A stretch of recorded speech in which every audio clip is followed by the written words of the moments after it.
E aí, terceirão, beleza, galera? Uma aula um pouco diferente aqui. Vamos começar a aula de hoje falando sobre Martin Luther King, os movimentos pelos direitos civis nos Estados Unidos. E depois a gente vai ali para o período do Brasil, aí o período da saída de Vargas, depois da Segunda Guerra Mundial, a entrada de Dutra. A gente finaliza a aula por aqui. Então vamos tentar ser um pouco objetivo. Eu sei que é meio difícil ser muito objetivo, porque é um assunto muito atual, sempre discutido sobre direitos civis, e aqui a gente está falando sobre os direitos dos negros, por exemplo, que é o direito de Martin Luther King. Isso vai começar principalmente em 1955, vai até 1968, então nós estamos falando de 70 anos atrás, 60 anos atrás, período de vida dos seus avós, do meu avô com certeza, da minha avó com certeza, mas muitos que estão me assistindo agora têm avós que têm essa idade, 60 anos, 70 anos. Então viveram num momento onde que os Estados Unidos, que fala que é o grande país da liberdade, da prosperidade e tudo mais, segregava os negros de uma forma absurda pela lei, tá? Pela lei, legalmente falando. Então, por exemplo, em 1955, uma senhora chamada Rosa Parks, com 42 anos, negra, entra no ônibus, voltando do trabalho, e senta no local, no ônibus, tá? Sentou no lugar do ônibus. Nesse ônibus entra uma outra pessoa branca e exige que Rosa Parks levante e sente no final do ônibus, no fundo do ônibus, saia, porque aquele lugar ali, olha só, a lei era tão esquisita que uma pessoa negra tinha que obedecer a uma pessoa branca, porque o local preferencial, todo o ônibus era de pessoa branca. A pessoa branca não podia ficar em pé enquanto o negro estava sentado. Ela se nega a fazer isso, né? Se nega a levantar, é retirada, né? Toda uma confusão, polícia é presa, é processado e tem que pagar $14 de multa. $14, pessoal, é muito pouco. Gente, $14 em 1955 deveria ser, sei lá, uma parte significativa do salário que a própria Rosa Parks ganhava, se não fosse todo o salário, era bastante dinheiro, tá? Então, a partir daí tem todo um movimento, onde, por exemplo, o pastor Martin Luther King vai ganhar esse destaque. Ele vai começar todo um movimento todo um movimento pacifista, inspirado em Gandhi, lá da Índia, né? Que vai tentar, por ordem de conscientização, não lutar com o Estado. Nessa mesma época, a gente não vai falar dele hoje, mas, por exemplo, tem o Malcolm X, ou Malcolm X, se preferir, que era um contemporâneo do Martin Luther King, só que ele usava metodologias e métodos diferentes. Ele acreditava que a guerra entre negros e brancos era inevitável. Então o discurso dele era um discurso de muito mais embate mesmo, de tiroteio, do que um discurso como o do Martin Luther King de pacificação, de conscientização. Então eles eram unidos no discurso contra os negros, contra os brancos, a favor dos negros, mas eles tinham métodos diferentes. Aí você vai falar assim, poxa vida, que louco! Vou dar um exemplo muito pop aqui para vocês, Charles Xavier e Magneto, tá? Professor X e Magneto é esse exemplo, tá? Eles vão ser criados inclusive com essa inspiração, só para vocês entenderem a diferença. Quem entende um pouco de X-Men vai pegar essa ideia. Então temos o Martin Luther King, que essa parte do Martin Luther King está na página 33 do livro de vocês, tudo bem? Então temos o Martin Luther King, vamos lá, vamos dar uma leitura aqui rapidamente. Inspirado nos princípios de resistência pacífica e de desobediência civil formulados entre Henry David e Mahatma Gandhi, Luther King conduziu diversas passeatas e manifestações públicas contra a segregação racial e defesa de direito do voto, de melhoria na educação, de moradia dos negros do Sul. Como assim do voto? Gente, em 1950, o negro podia votar? Podia. Nos Estados Unidos não é obrigado a votar. Então o que acontecia? acontecia?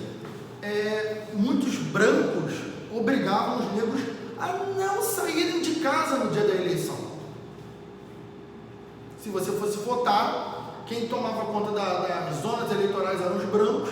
Eles falavam que estava fechado, que não podia votar, usavam palavras ofensivas e não permitiam que os negros votassem.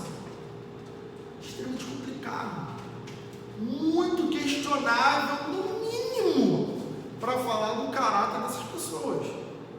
Então, as leis eram muito contra os negros. Não era só a cultura que era contra. A lei apoiava o racismo.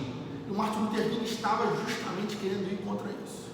Estava indo muito contra isso e pressionou muito.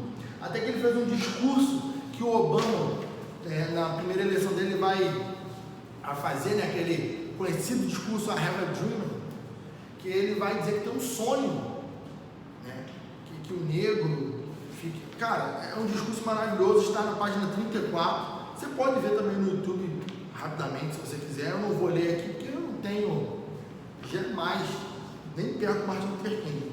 Mas vamos lá.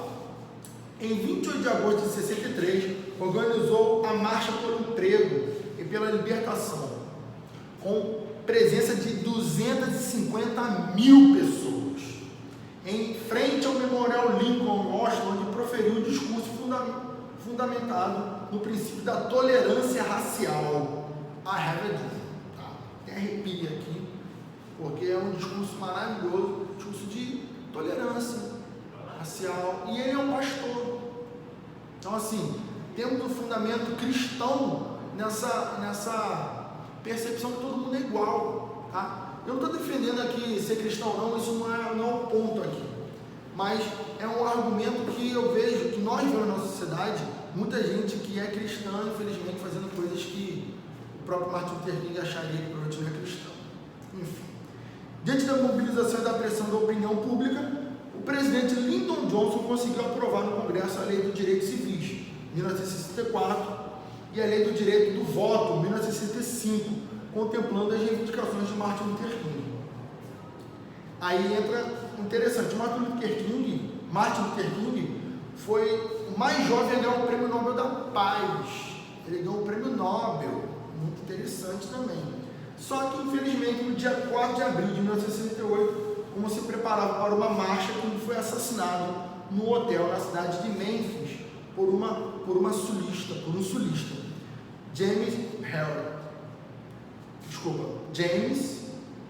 Earl Ray, nome americano não é muito bom, contrário aos direitos civis conquistados pelos negros no seu sul. Assim, a cabeça de uma pessoa que fica incomodada quando outra pessoa recebe direitos é muito complicado de entender para mim, porque, reparem, nenhum direito daquele cara branco foi retirado, nenhum direito.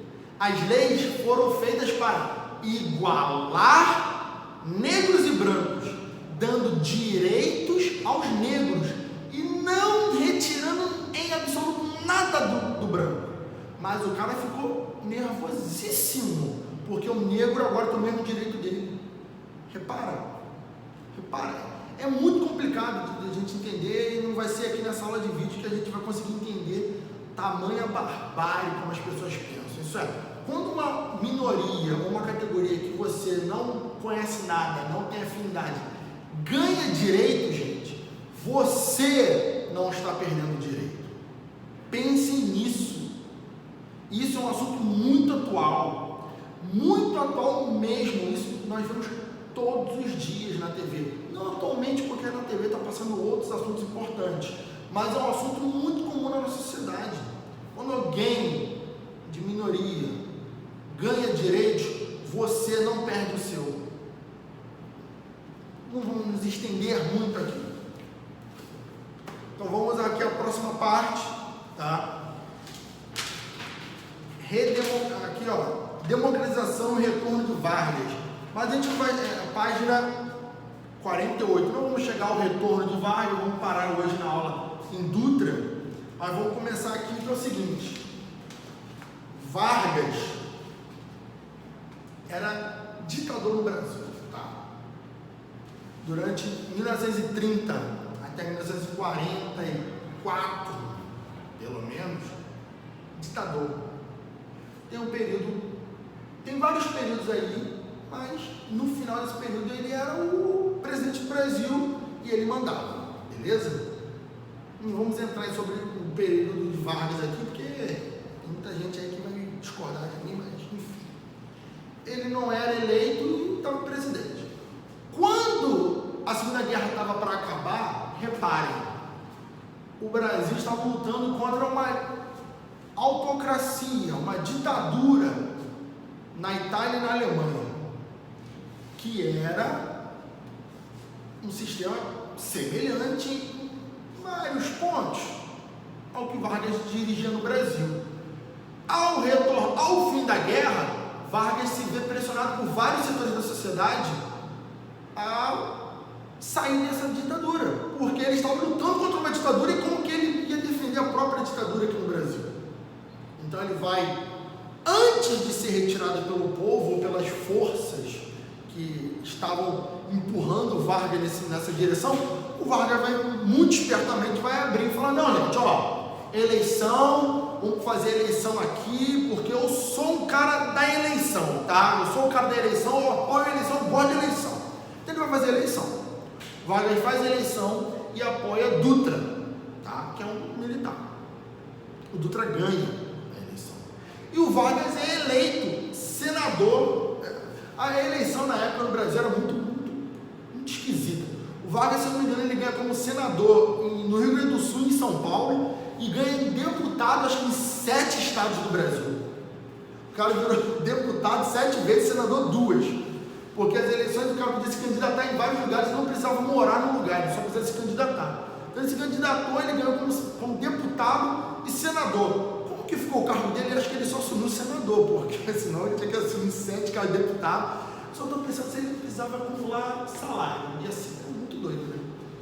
Mas enfim, o Vargas, o presidente, né? O Dutra se torna presidente do Brasil, na eleição de 45, o Dutra ganha a eleição. Então temos aqui o governo Dutra. O governo do presidente Eurico Gaspar Dutra foi caracterizado pela criação de uma nova estrutura legal, apoiada pela aliança PSD e UDN. Para acompanhar a prática democrática e a volta do regime democrático, no entanto, levou a desacordos e conflitos políticos partidários. Estou aqui na página 51 do livro. Vamos para a página 52. O Dutra, militar de carreira, internamente a promulgação da Constituição de 46 normalizou as relações públicas e institucionais, tendo como característica principal representatividade, restabelecendo-se as leis de direita. O Dutra, ele vai ter várias posições, e a Constituição nova agora, a Constituição do Vargas vai ser revogada e vão fazer uma nova Constituição. Por quê? O Vargas, como eu disse, ele era exatamente. Então a Constituição que tinha no período Vargas não serve mais para esse novo período que o Brasil passa. Não serve mais uma Constituição que é dominada por uma ditadura. Não serve. Então, por exemplo, algumas informações sobre a Constituição de 46. Linha de pensamento liberal no campo político, inspirado na organização Primeira República, assim como descuidar da abertura do campo social consagrada na Constituição de 34. Defesa dos direitos individuais, ampliando-se o acesso ao poder judiciário, o direito de greve, habeas corpus, a anulação da pena de morte, do banimento e do confisco. Uma coisa interessante sobre as leis é que a maioria das constituições elas nunca garantiram escola, tá? Isso é uma coisa para a gente falar em outro momento. Mas a maioria das constituições, a escola não era uma preocupação do Estado brasileiro. Nunca foi. Tá? Então, quando tinha escola, quando não tinha, tudo bem. A lei se preocupava mais em garantir o direito das pessoas terem posses do que educação para o povo. A educação nunca foi fundamental até a última Constituição que nós tivemos. Então vamos continuar aqui. Parei quase que a parte da bateria fraca. Continuando. Economia aqui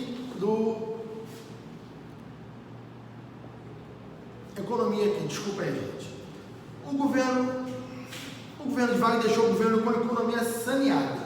O Brasil tinha uma balança comercial favorável, os recursos de reserva na época do país vendiam mais do que compravam. Isso é, o governo Wagner deixou o Brasil bem economicamente. O Brasil estava com a economia tranquila. Aí você vai falar assim, pô, essa economia estava tranquila, show!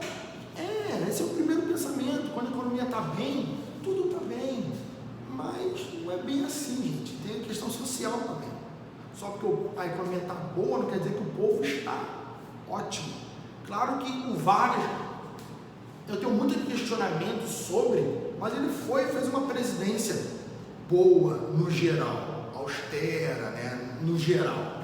Mas, enfim, a aula aqui hoje não é sobre Vargas. Então temos aqui, o governo Dutra se comportou diante dessas definições de economia interna. Para o historiador norte-americano Thomas Skidmore, há dois momentos dessa participação. No primeiro, 1946 a 1947, ensaiou-se o retorno dos princípios liberais econômicos. Com o reflexo dessa opção, uma onda de consumo se instalou no país e as empresas não conseguiam honrar seus compromissos. A fim de pagar as contas e ter recursos para aplicar em serviços básicos para a população, o governo tentou recorrer a empréstimos. Já viu, né? Pegar empréstimo é bom, mas é ruim. Então a gente continua aqui o governo Dutra. A gente tem, cadê aqui? Qual é a página que eu posso indicar para vocês? O plano SALT, página 54. O que é o plano SALT que o Dutra vai lançar? Tá? O plano SALT, diante da crise financeira, inaugurou-se uma política de arrochamento salarial. As relações com os trabalhadores assumiram características conservadoras em defesa dos padrões e contra a propaganda comunista. A gente falou isso na última aula que a gente teve sobre o macartismo, sobre o grande inimigo comunista. Reparem, gente, estamos em 1946, 47 para ser mais preciso. E uma das grandes intenções dos governos no Brasil já era a propaganda contra o comunismo. As pessoas são eleitas até hoje falando que elas são as melhores para combater o comunismo. E as propostas? Mas o comunismo vai ser combatido. A proposta não tem não, mas o comunismo a gente combate. Então, não é de hoje que o político faz isso não, tá? Isso aqui já tem mais de 70 anos fazendo igual e o povo entra no cano igual. Entra no papo igual e é enrolado até hoje. Então vamos lá. O plano SALT tem qual objetivo? O plano tinha como objetivo solucionar problemas no setor de transporte, de energia, de saúde e alimentação. Por isso se chama SALT. Tá? Transporte, saúde, energia e alimentação. A sua execução foi dificultada por falta de fonte de financiamento. E apenas uma quarta parte dos projetos alcançou um índice de execução, em torno de 75%. O plano SALT ele foi lançado principalmente para viabilizar energia no país. O Brasil não tinha uma malha energética decente. Até hoje a gente não tem. Não à toa que em menos de 15 anos a gente... Foi 15 anos? Foi, né? A gente passou aí por tendo que fazer economia de energia. Foi 15 ou 20 anos, enfim. A gente está falando de um processo que aconteceu na década de 40, começo de 50, e o Brasil já tinha uma deficiência energética naquela época. Transporte, deficiência na malha rodoviária, na malha ferroviária, deficiência aguda, transporte aéreo, portos no Brasil, piada. Até hoje os portos são carentes de investimentos. Saúde, o povo não não tinha saúde naquela época e a saúde melhorou muito, mas a falta de investimento é sempre o que quebra a saúde pública, sempre. A gente vive numa roda de repetição de maluquice no Brasil. Então, quando você estiver lendo aqui sobre o Plano Saúde, página 54, 53, 54, você vai pensar que está falando do Brasil hoje, que é muito parecido. Os mesmos problemas são os daquela época, são os de hoje. Não muda tanto assim. Então, temos o governo Dutra com o Plano Saúde, essa marca principalmente nessa área. Vocês vão ver o detalhamento da página 54 aqui nos eventos marcantes do governo Dutra, como por exemplo, em 49, após a visita do oficial do presidente Dutra aos Estados Unidos, há um esfriamento das relações econômicas entre os dois países devido à política de alinhamento sem recompensas. Isso é, o presidente Dutra ele vai para os Estados Unidos puxar o saco, se alinhar. O alinhamento sem recompensa é basicamente o quê? Os Estados Unidos têm uma malha industrial muito maior do que o Brasil, vende tudo no Brasil, e qual é a vantagem de um industrial fazer fábrica no Brasil? Nenhuma. Então, para de se fabricar coisas e os Estados Unidos começam a vender tudo pra gente. Cultura, notícias, e roupas, e música, enfim, cultura vai nisso. E o Brasil passa a começar a copiar mais e mais. Engraçado que como eu gravei uma outra aula agora há pouco, eu falei exatamente da construção do Brasil, separação dos Estados Unidos. Então vamos gostar do Brasil de novo para copiar os Estados Unidos. Parece que eu tô doido, vai ficar doido. Então pessoal, terceirão, fica aí, página 54 e 55 para finalizar, e faça a atividade até a página 55. Valeu? Abração.